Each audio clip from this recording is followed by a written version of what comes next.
Welcome to the third installment of my St. Baldrick's videos.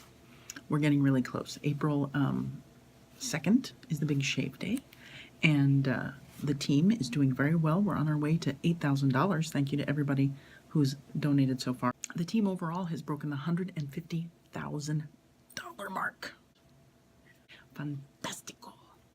What else? The Kitty Hoynes event, which we do every year, is actually #1 in the United States. Can you even? We actually got these commemorative t-shirts. #1 event. $200 million in grants have been funded by St. Baldrick's from everybody shaving their head, which is awesome. You can't just laugh. Why is it everybody laughs at me while I'm doing my video? Hair in the back sticking up. Just give her money, please. You can't see the back of it because the front of it's right here. Everybody just laughs at me. You know what? That's from being at the dentist this morning. That's what happens when you're at the dentist and your mullet gets messed up in the back. Oh, it's sticky. Was there something on the... I don't know what was going on in the Oh, no. I don't want to know what was... There's toothpaste or something on the head right now. I need a comb. Now, where was I? Everybody always wants to interrupt me when I'm at work doing videos. Did you know that only 4% of federal funding is solely dedicated to childhood cancer research? Just 4. That's it. 4%. Out of all the money, 4%. 4%. That's it. Who cares? Who cares about kids? It's not profitable for them. Like we're going to deal with adult cancer. We don't want to work on kids' cancer. So that's where St. Baldrick's comes in. Now I'm worried about my hair. I don't know what's back there. What is that? All right, I'll worry about it later. Did you know since the beginning of St. Baldrick's, more than 350,000 men, women, and children have shaved their head for kids' cancer? Is that not fantastic? That's amazing. And see, like our team has done it for 11 years. Like a lot of these people just do it over and over and over again. So that's... right? So I asked you to submit some questions, and you did. So let's go to the first one. Bob from Burbank, California says, how did you get started with this crazy thing? Well, Bob, Sean Johnston came to me and said, hey, I heard about this thing that they do at Kitty Hoynes where they shave their heads for kids' cancer. And I had just gotten this cut, colored, and coiffed. Can you say coiffed? I think you can. And I'm like, no, I can't. I promised him I would do it the next year. So I really had a year to think about it, which was great because it gave me a chance, you know, to get mentally prepared. And he actually found out that his nephew, Jack, had brain and spine cancer. And so it sort of brought the whole thing home quickly to his family. So we shave in honor of Jack every year. In 2008 was the first time I did it. But at the time, not a lot of women did it. And when I shaved, I was mentally prepared because I'd thought about it all year. There were so many women at the event that when they went by me, they were just like, there's no way, I couldn't possibly, I don't even know how you did that, could never shave my head. It was very eye-opening for me to realize how vain we are about hair. Now, for me personally, this is the only thing I get control over. I ain't got control over my weight. There's a lot of other things in my life I don't have control over. I can control my hair. I can cut it the way I want it. I can color it well. So when you don't have it anymore, it's like releasing that control. It's sort of really a mental thing too. Along with the societal women's hair thing, you know? Like there are religions that cover hair because women's hair is too alluring and magical for some reason. So it really is a big deal for women to shave their head. So if you know a woman that's shaving,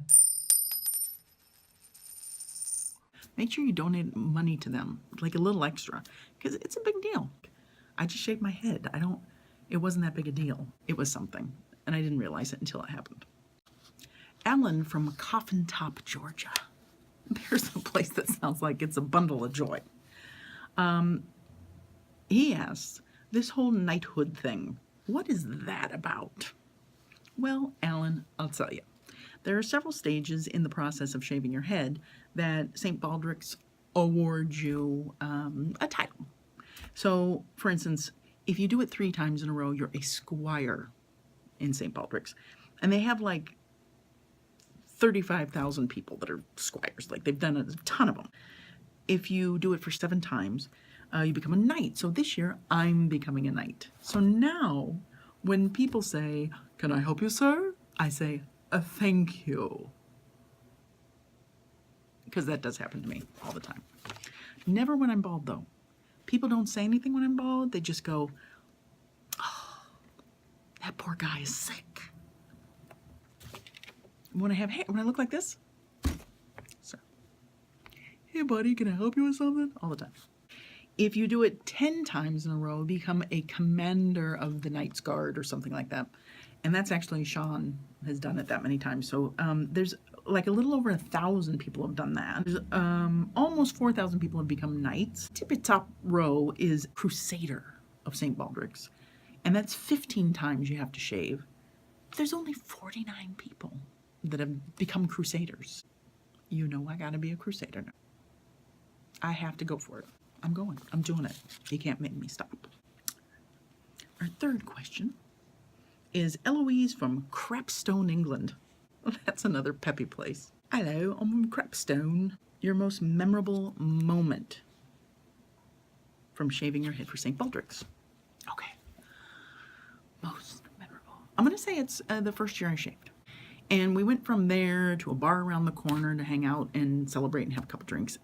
I walked in, bald head, and one of the guys at the bar comes running up and gives me this huge hug. And he starts crying. I'm like, what fresh hell is this? What did I do now?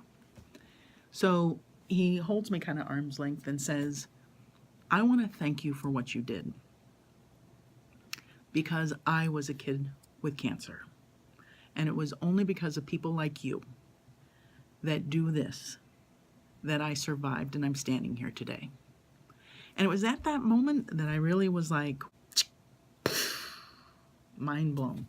Get you right there. It was probably the most memorable moment out of the 7 times I've shaved and the 10 years that I've been participating in some way. So, if you want, there's still time to donate. You can go to stbaldricks.org/participants/Cabrina17 and make a donation. Thank you to everybody who has graciously donated so far. And during the event, I'll be live Facebooking. Is anyone eating? I don't know, they texted and said something about eating. I have half a burrito left. I'm sure they're on their way back already. The most important part of the day here is eating lunch every day. What was I saying? Tuesday we find out the time that we'll be shaving. If anybody's local and they want to drop in, it's an amazing event to go to and just sort of see the craziness that happens. You're more than welcome to come on down. So, all right, I gotta go. People are eating lunch without me. Big girl's not missing lunch. I gotta go. Some things are more important. I got lunch. Thank you. I'll probably do maybe one more video. Maybe, I don't know. We'll see. Perhaps. All right.